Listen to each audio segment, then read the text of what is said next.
Herr sei mit euch. Aus dem heiligen Evangelium nach Markus. In jener Zeit nahm Jesus Petrus, Jakobus und Johannes beiseite und führte sie auf einen hohen Berg, aber nur sie allein. Und er wurde vor ihnen verwandelt, seine Kleider wurden strahlend weiß, so weiß, wie sie auf Erden kein Bleicher machen kann. Da erschien ihnen Elia und mit ihm Mose, und sie redeten mit Jesus.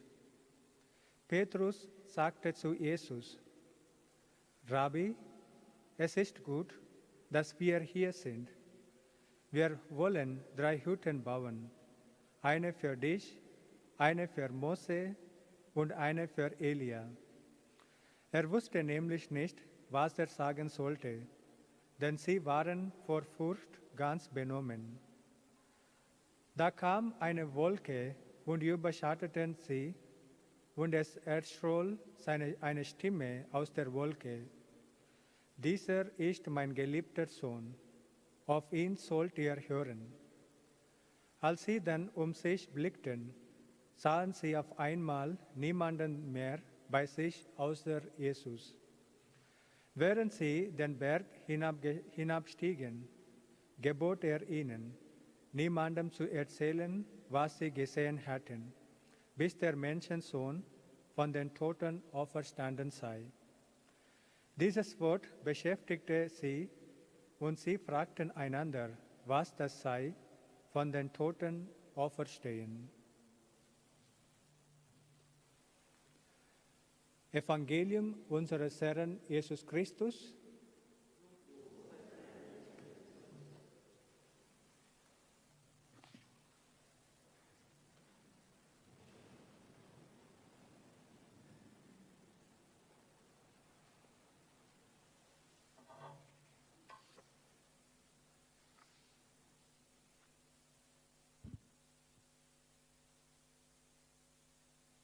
Liebe Jüngerinnen und Jünger Jesu, 4 kurze Gedanken zu diesem Evangelium in dieser Zeit. Der erste Gedanke ist, die Jünger erleben mit Jesus ein Berg auf und ein Berg ab.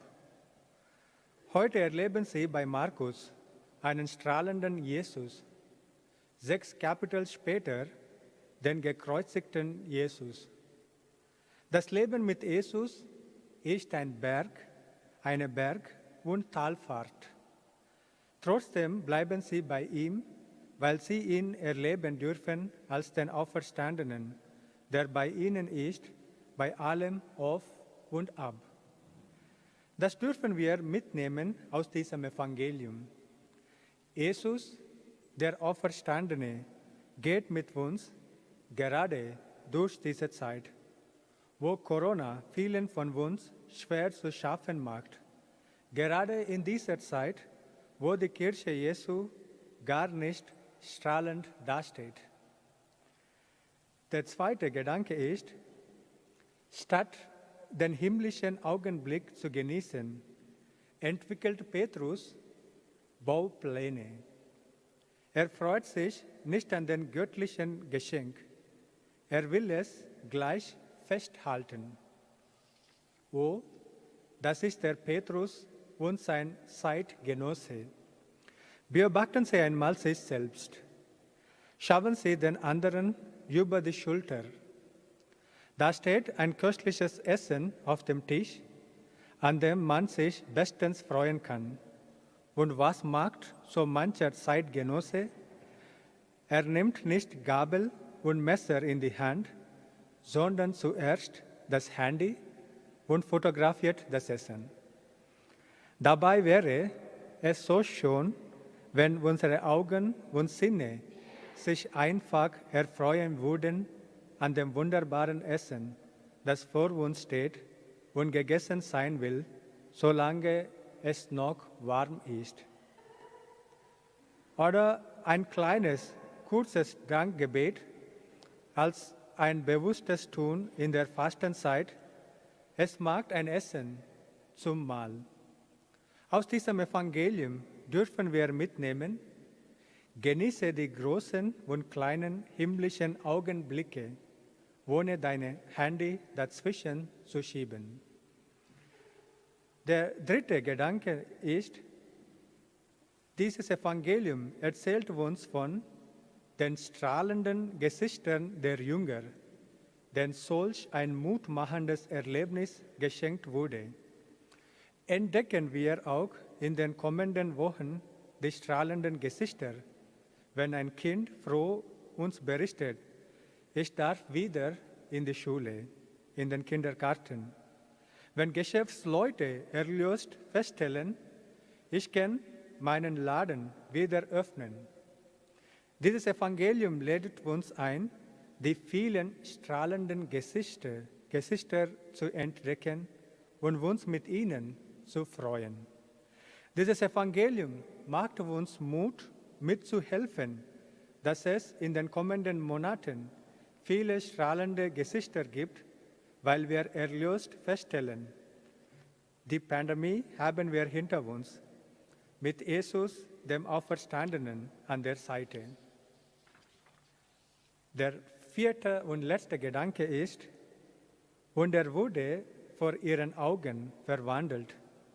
Seine Kleider wurden strahlend weiß.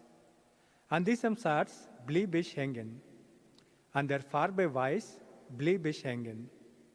Im Internet lese ich: Weiß ist die hellste Farbe. Sie steht für Neubeginn, für Vollkommenheit, für Heiligkeit. Für die Taufe tragen wir den Taufkleid, der weiß ist. Das heißt, ich beginne mein Leben mit Jesus. Bei der Erstkommunion tragen die meisten Kinder weiße Kleidung. Und bei der Hochzeit auch tragen weiß.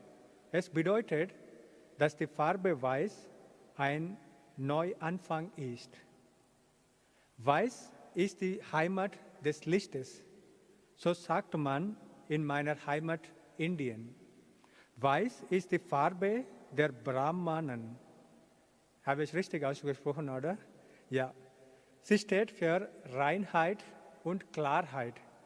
In Afrika ist bei vielen Völkern Weiß die Farbe des Jenseits, des Lebens nach dem Tode. Das Evangelium heute bekennt: Jesus wird strahlend weiß, weil er in Person die Heimat des Lichtes ist. Er ist ganz durchdrungen von der Heiligkeit Gottes. Du bist der geliebte Sohn Gottes, wie die Stimme vom Himmel den weiß leuchtenden Jesus uns bedeutet und kündet. Schwestern und Brüder, die ganze Menschheit eint ein Symbol. Wenn die weiße Fahne gehisst wird, dann steht sie für Frieden.